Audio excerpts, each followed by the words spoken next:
There was once on a time a king who had a wife with golden hair, and she was so beautiful that her equal was not to be found on earth.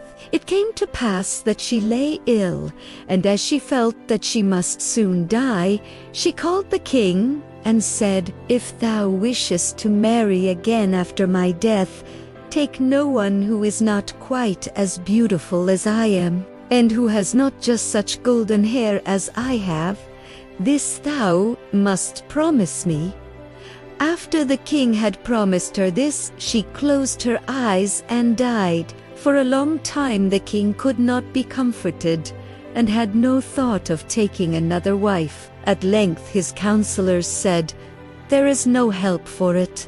The king must marry again, that we may have a queen." Messengers were sent far and wide to seek a bride who equaled the late queen in beauty. In the whole world, none was to be found, and even if one had been found, still there would have been no one who had such golden hair. So the messengers came home as they went. Now the king had a daughter who was just as beautiful as her mother, and had the same golden hair. When she was grown up, the king looked at her one day, and saw that in every respect she was like his late wife, and suddenly felt a violent love for her. Then he spake to his counselors, "I will marry my daughter, for she is the counterpart of my late wife.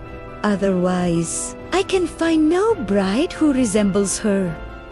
The counselors were shocked and said, "God has forbidden a father to marry his daughter."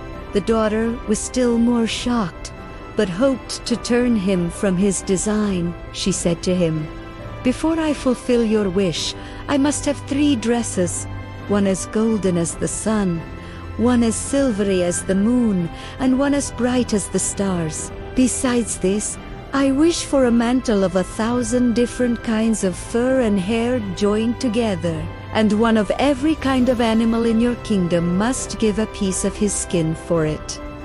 The king, however, did not give up, and the cleverest maidens in his kingdom had to weave the dresses, and his huntsmen had to gather skins of every animal to make the mantle. At length, when all was ready, the king caused the mantle to be brought and spread before her, and said, "The wedding shall be tomorrow." Seeing there was no hope of changing his mind, she resolved to run away. In the night, she took 3 things from her treasures: a golden ring, a golden spinning wheel, and a golden reel. She put the 3 dresses into a nutshell, donned her mantle of all kinds of fur, blackened her face and hands with soot, commended herself to God, and went away into a great forest. Tired, she found a hollow tree and fell asleep.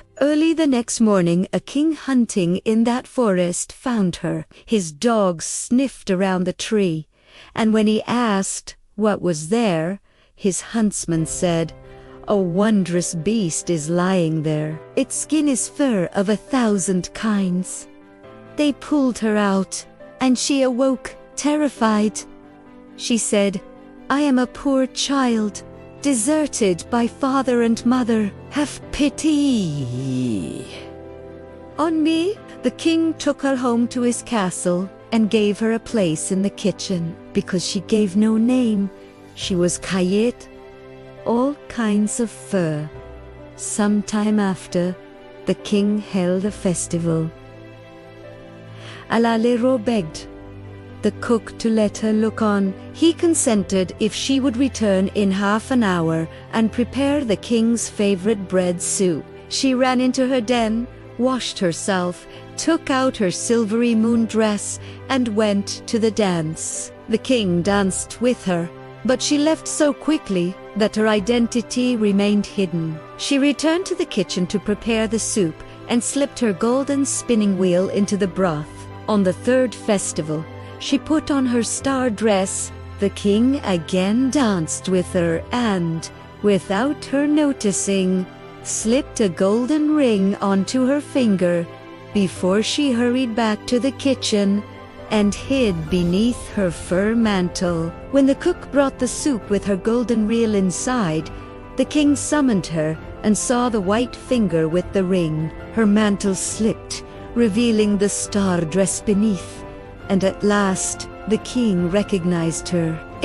Exclaimed, "Thou art my dear bride," and they were married, living happily ever after. If you enjoyed this magical story, please make sure to subscribe and like this video so we can create more wonderful fairy tale adventures for you.